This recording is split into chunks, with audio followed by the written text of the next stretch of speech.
Welcome to Falls Count Anywhere, where the wrestling ring meets the heart.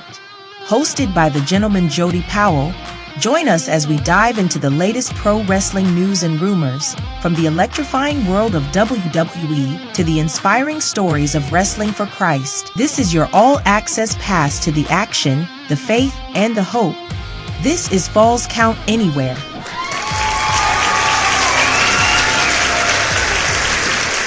Hello, wrestling fans, and welcome to Falls Count Anywhere.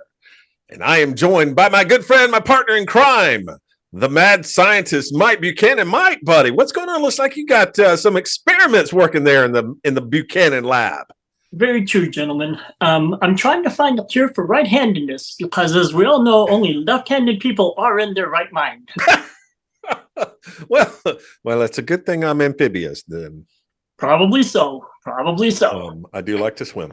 But no, fans, we got a great show for you today. We are going to catch you up on all of the news in the world of professional wrestling when it comes to the WWE and Wrestling for Christ, who had a great show, a third show this past Saturday.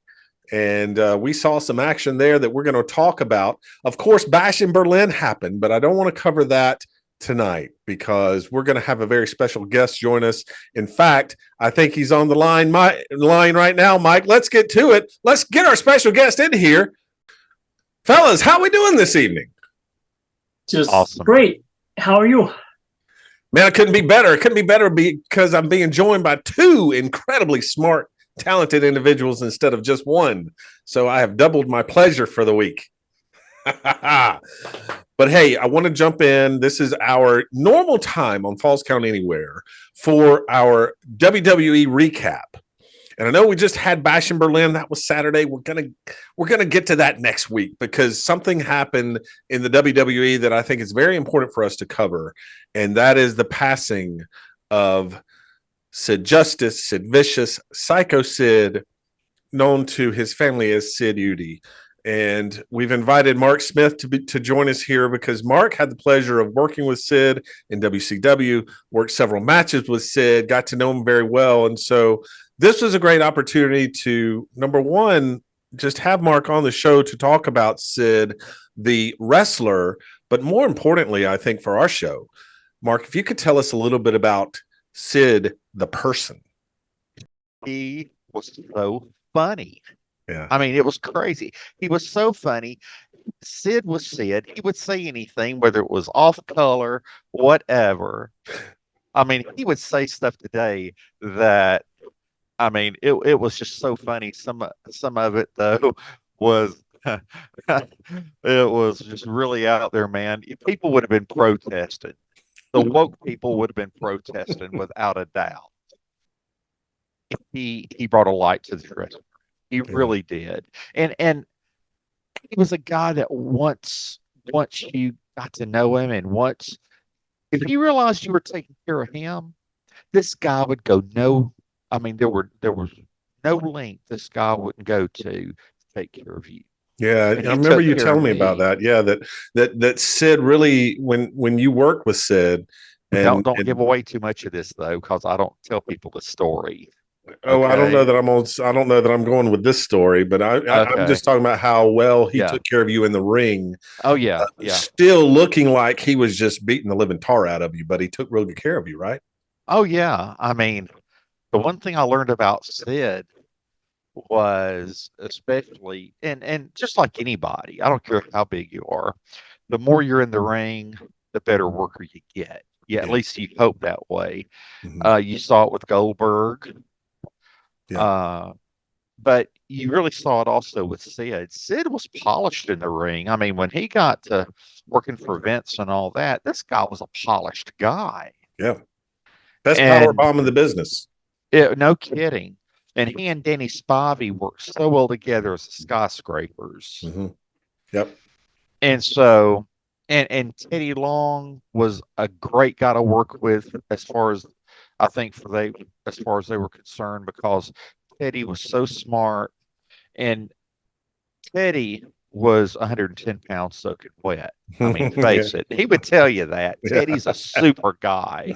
Holla, holla. Holla, holla, player. Anyway. But I can't believe I did that. But he was one of those guys that could take two men that maybe had not worked that much before in tag or whatever the case may be. He could be that person to even out the personalities to Mm, help them grow together as a tag. yeah. And I really saw that. And I mean, hey, first time I was going to work Danny Spivey. Danny's a big boy. Yeah. And Danny, if he hit you the way he could hit you, you'd be in an ambulance about 7 counties over before you finally hit the ground. You'd Right. be in the ambulance. He'd knock you through it. And but Sid, I remember Sid looking at Danny, and he said, "Hey, take care of him." Mike, you brought up a question that when you and I were talking about this, and I'd be curious to know Mark's feelings on this. Yeah. Mark, you and I have talked about this a couple of different times over Mhm. our conversations. There's some people in the WWE Hall of Fame that aren't in there that should be, and that are in there that shouldn't be. They've had their beefs with McMahon or the WWE. What's your feeling on whether Mr. Yuti, Mr. Vicious should be in the Hall of Fame or not? Oh yeah, I totally believe it because uh, a guy that big with that much athleticism that could virtually work against anybody. Uh, Again, he could do a squash on somebody a quarter of his size, and people would still want to see that squash. Oh yeah, I always And thought he was much better than Spivey. well, Danny, they were a little bit different styles. Okay, Sid was they both came off as brawlers. I think Danny was more of a brawler, whereas Sid became maybe a little bit more of a tactician. Mhm. But they both could read crowds so well, and I personally think that Sid, as far as a big man goes, he could be a different persona. And the thing about Sid is this: it is much harder to work under a hood than barefaced. Yeah. And he worked as humongous for a long time, several years. He was able to use his body as the expression of if he was feeling pain and so forth. He couldn't grimace because nobody could see his face. Yeah.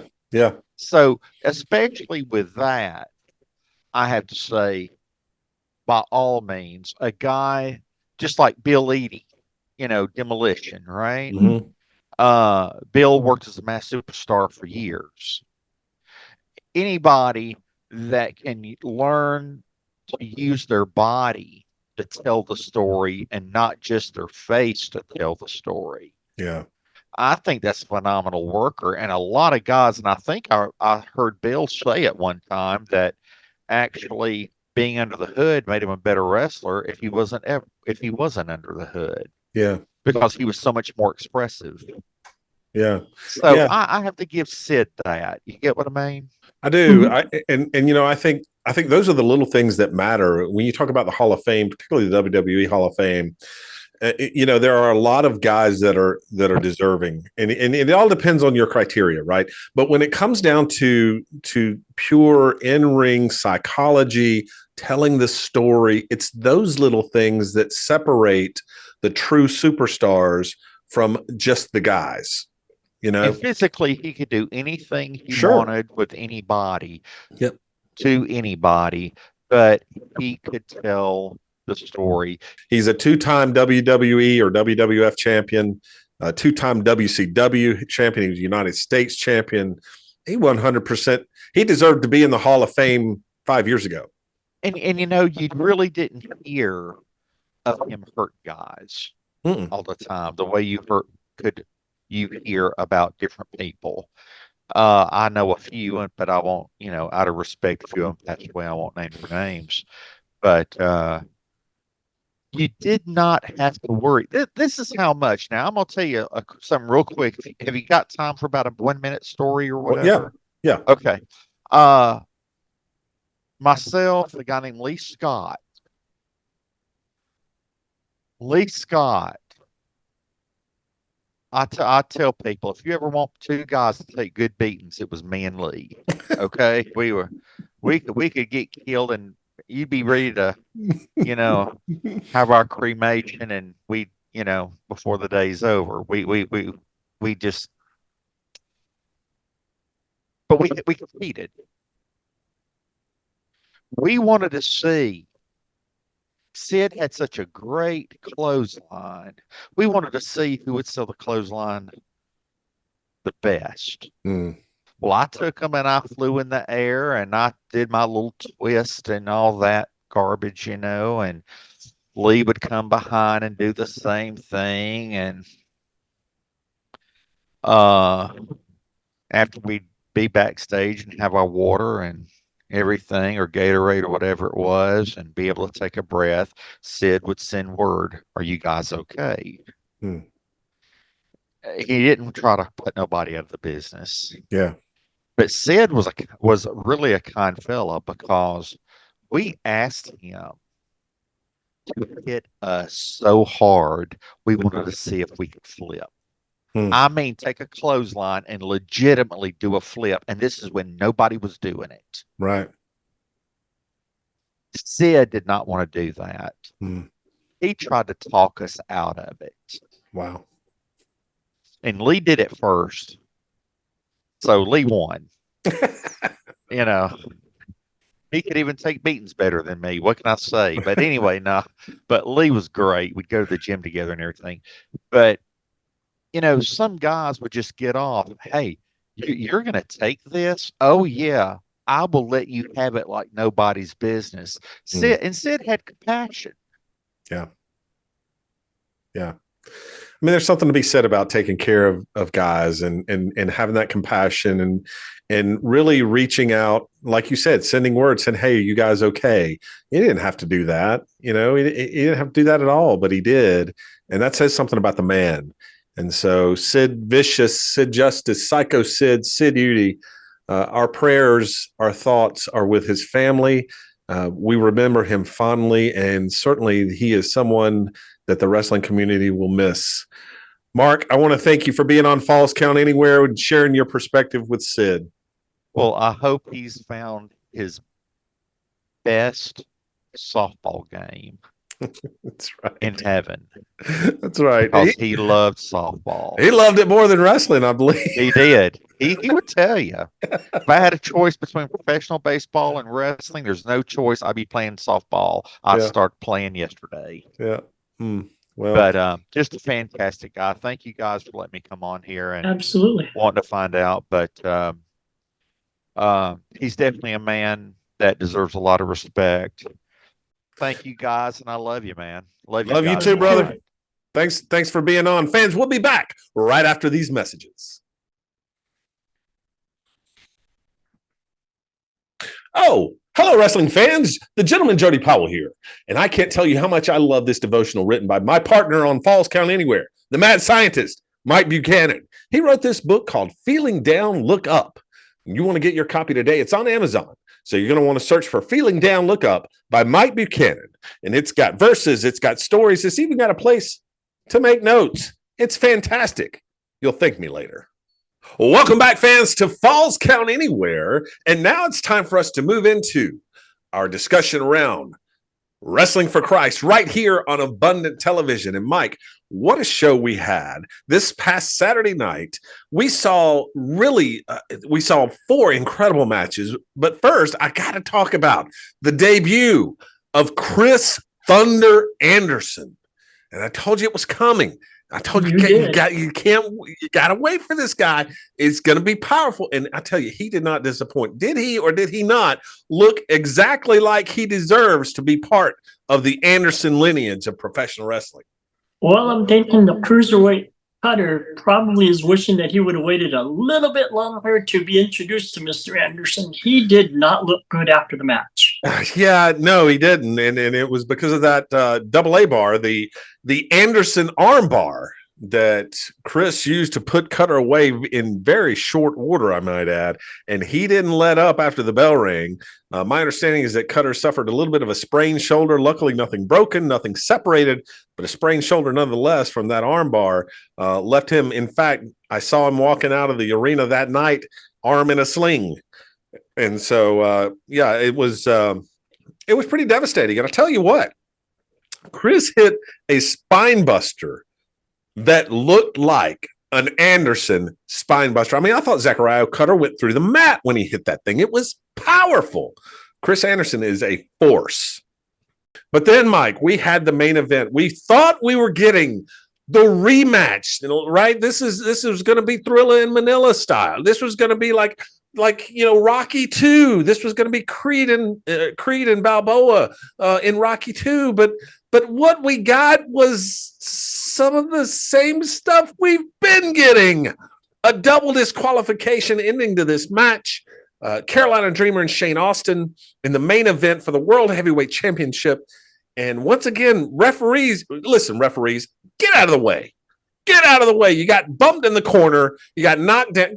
Get out of the way. Stop getting bumped. Because when you get bumped, I mean, everybody gets, it just seems like everybody, even in the locker room, they get itchy. They get anxious because these two guys are just going at it. I personally thought this run in from the locker room was a little unnecessary. They were just brawling. Referee got knocked down. So what? Let them brawl. But the guys come out. The referee had no choice but to do a double DQ because guys came out and held both men back, put their hands on both men. That's an automatic disqualification during a match. You can't do that.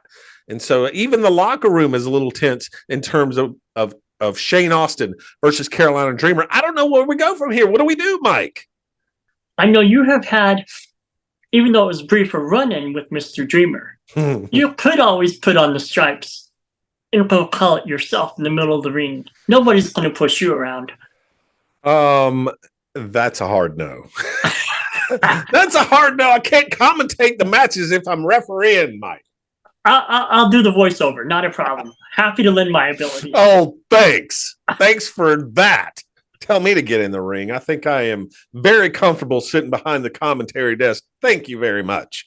Fair enough. But we've seen this, Mike. We've got a few weeks before King of the Mountain, we had the same type of ending where Dreamer and Austin, there was a ref bump, locker room emptied again, holding these guys back. Dreamer put his hands on the referee, got stripped of the title. I remember that very well. Then we go to King of the Mountain. It looked like we were going to have Austin v. Dreamer for the title, and Ken Magnum grabbed the ankles of Shane Austin and pulled him out of the match, causing him to be eliminated and giving the win to Dreamer. And then this weekend, we had another schmoz. We had another locker room empty. We had a double DQ. Mike, how do we get closure on this? Well, closure is another interesting word there, Jody. I don't know how the WFC would feel about it. I'm not a fan of them. We talked about it last week. I'm not a fan of violence, but you could put it in a cage. Could put it in a cage. That's an opportunity. Definitely would keep the locker room out of the ring. Yes, sir. What we've seen in these double DQs, like you said, maybe we just get rid of the DQ. Maybe it's a no disqualification, falls count anywhere, street fight, bunkhouse rules, whatever you want to call it. But Austin and Dreamer need closure on this, and it's going to be interesting because I don't know how Ken Magnum figures into this. I don't know how someone like a Big Dan Holman or a Chad Colt, who was those guys were there at the end of the King of the Mountain as well. How are they going to factor into all of this? And so it's going to be interesting to see where we go from here. But what I don't think we can do is we can't do Dreamer and Austin 3 in just a regular match. We've proven that those guys just can't have a regular match. It doesn't end with a definitive winner. We have to have a winner. It's one of those situations where there must be a winner kind of thing. Exactly. You remember those old matches. And so it'll be interesting to see where we go from there on Saturday Night Praise and Power Hour, fans, right here on Abundant Television at 6 p.m. I almost said 7 p.m. That's what time our show comes on, Mondays at 7. And stay tuned for that. We are just moments away, fans, from our Finding Tomorrow segment. Stay tuned. Do you need inspiration to help you win your week? Then you need to check out the Quotivation podcast, hosted by the gentleman Jody Powell. Start with a shot of motivation to reframe your mindset. Hear from special guests who share their favorite quotes and inspiring stories. Wrap up with the last slice of cheesecake, where Jody recaps and gives tips to help you achieve your goals. Tune in and win your week. Available on most podcast services.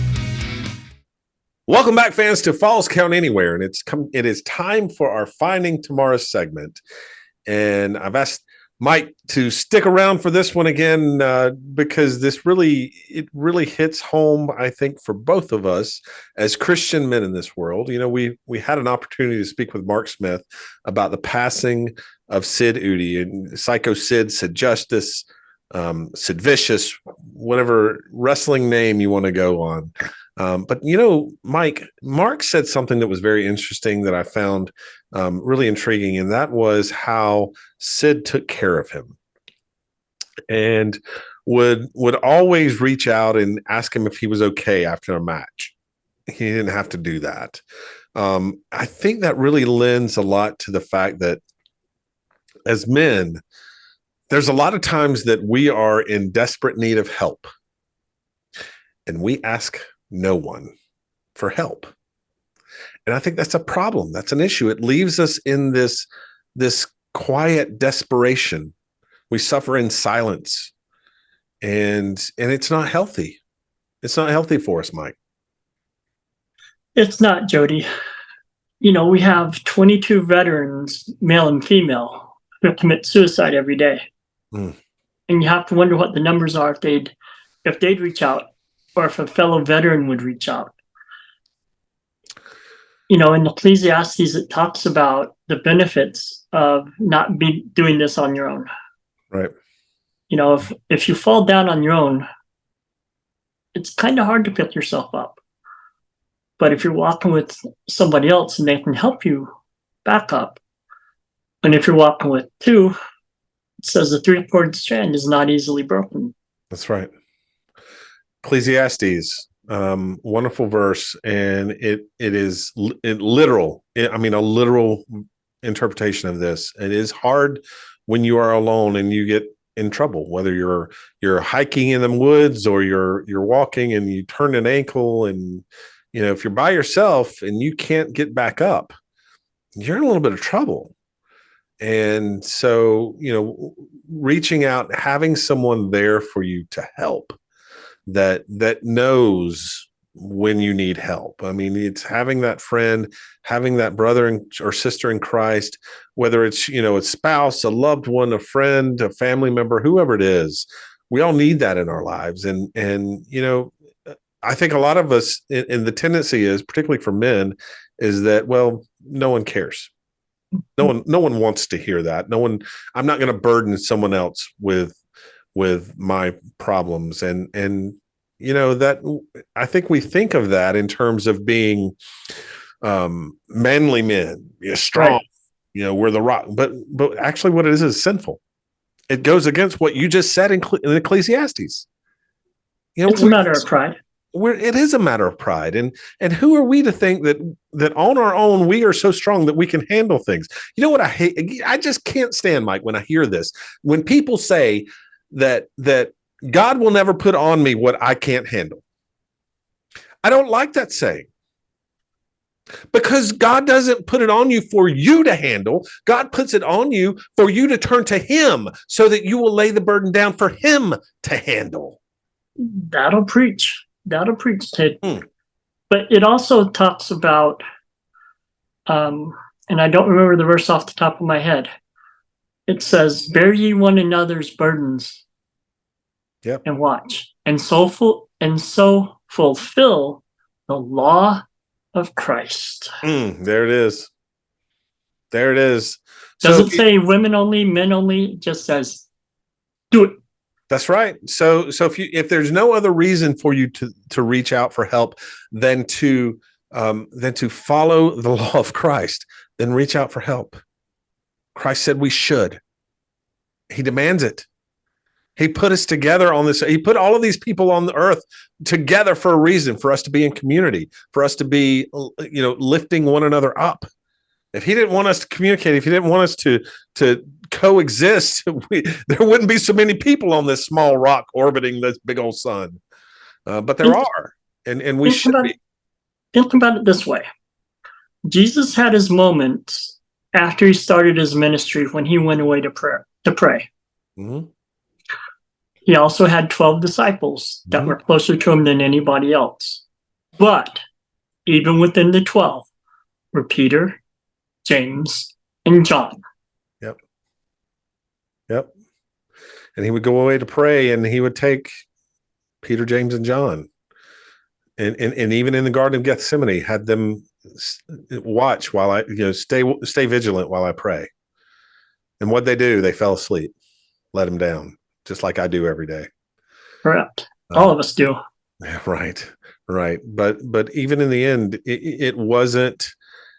He wasn't sharing his burdens, or he wasn't carrying the burdens alone. Even Christ shared those burdens with his disciples. He foretold them of what's going to happen, even if they weren't bright enough to catch it. And I'm not saying I would have. I wouldn't have either. No, but they didn't know what was going on at the time. But even then, he was sharing those burdens. And if Christ, the one that was man and that was God, that is man, that is God, needs to share his, then why would we think we shouldn't? Or why would we think that we wouldn't? We should always be looking to reach out and help those around us. And conversely, we should always be looking for help from those around us. And that's what I heard Mark tell us about Sid, about how his experience with Sid was that he was always seeking to help in reaching out to Mark and making sure, hey, you okay? Everything good? You all right? Even if it was after a match, you okay? How many times have we reached out and asked someone, are you okay? And really, truly wanted to know the answer. that's the point. I think one of the things that I just picked up on as you were talking there, Jody, is sometimes help comes from the places you don't expect it. Mm-hmm. Everybody looked at Sid as this huge man, and he was. As my Uncle Johnny used to say, somebody that would accidentally screw up and hurt you, and he could. Yeah. Yet he looked out for the smaller people. Yeah. Yep.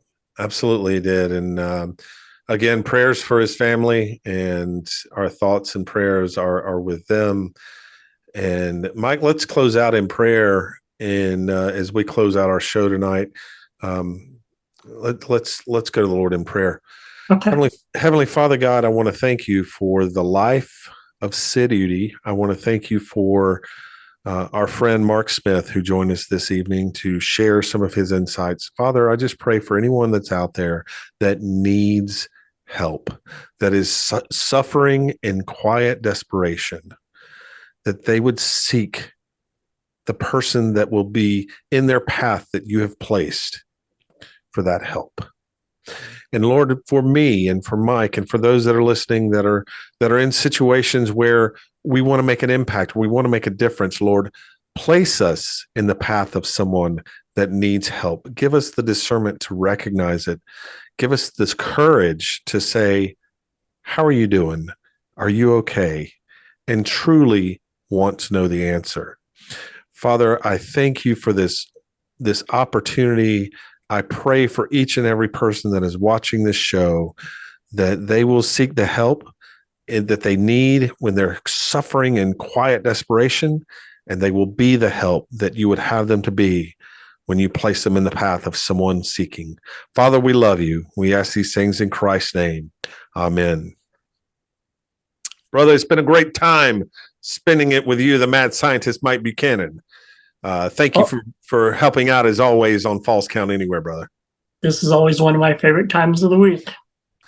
And remember, don't watch out, look up. Well, there you go, wrestling fans. This is all the time we have for Falls Count Anywhere. I want to thank the mad scientist Mike Buchanan. I want to thank Mark Smith for joining us, and I want to thank you for watching. Until next week, we'll see you at the matches.